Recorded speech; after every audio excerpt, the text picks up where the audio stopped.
Accountability is just the number one thing that you can do for yourself. If you know you're messing up and you own it, I'll put it this way, anything I go through, 50% of it's my fault, which means you can't be mad at anybody else, which means you're in control of your emotions. Granted, you didn't dish out your cards, but you got them now, and you got to own those cards. It gives you a sense of power, and if what you're looking for is power over your life, accountability is the only way you're going to truly get that power.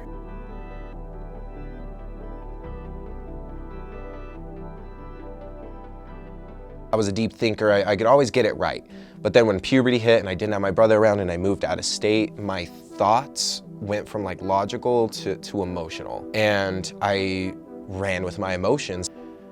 I think my first time running away was in 10th grade. And what I wanted was just to not be there.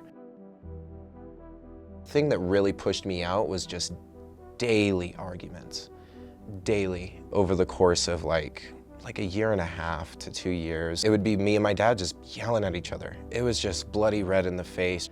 And then like sometimes we'd be up till midnight, sometimes we would be up till 1. Then we'd calm down and it'd be this emotional, okay, erase, let's start here. And then tensions would get raised. And he was very good with his words. And he taught me to be very good with my words. And so we were two perfectionists, button heads, and two very critical people. We were both never wrong. And so I started thinking other things. I can emancipate myself, and I was 14, that wasn't happening. And so I was like, just coming up with every option possible. And then one day I was just like, why don't I just leave? When I left, I stayed gone, and I never asked for anything. I would be gone for about 6-8 months, 9 months at a time. That was my solution. It wasn't my pillow to soften the landing. It was the only way to go. After a while of running away, they were like, we don't know what to do with him, this, that, the other. If you don't want him back, he doesn't want to go back, we tried everything, we're gonna throw him into foster care. And we're gonna just kind of send him around until he ages out. And so for me, I considered that a win at the time.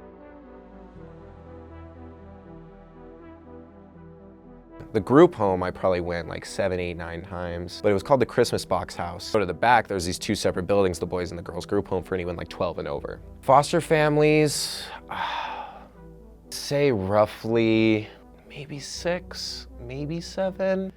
I knew I was a little troublemaker, but I wasn't violent. I had argumentative issues, but I never had like anger issues. I never put holes in walls. I was a very critical thinker, so I knew what consequences were. I just couldn't stop at that point. I would just leave. I'd rest over the winter.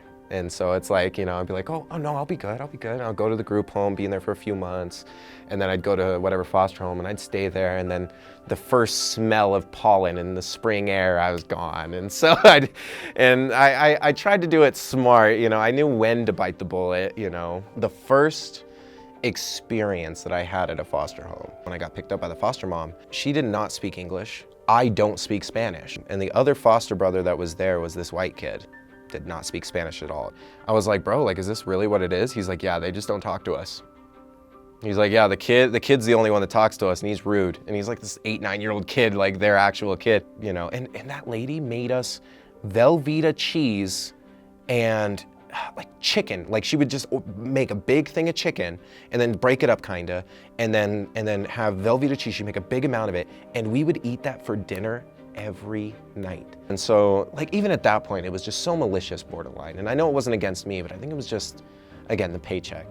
And I think that was the time where I was just like, I need to go. I remember there was one foster home I really liked, and I was gonna stay there for the remainder, to be honest. He had his own family, he was Hispanic, he spoke to me in English. He was very strong family ties and told me the rules and how it was. He'd been doing it for years. He was an amazing person. I had access to the living room and their video games, and I could put my stuff in the fridge. And he understood, he talked to me like a man.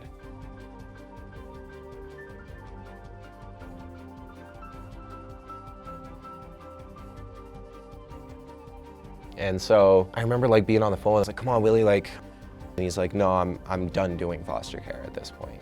I definitely wasn't working on education at all. I would go to school sometimes if I were staying inside of a home over the winter, but even then I was failing, and because I wasn't really going, like mentally I wasn't there. I think I was 17.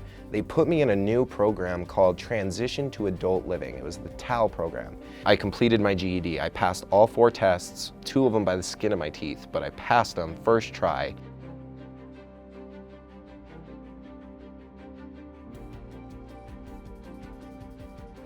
I definitely don't regret any of them because I think it definitely turned me into who I am today.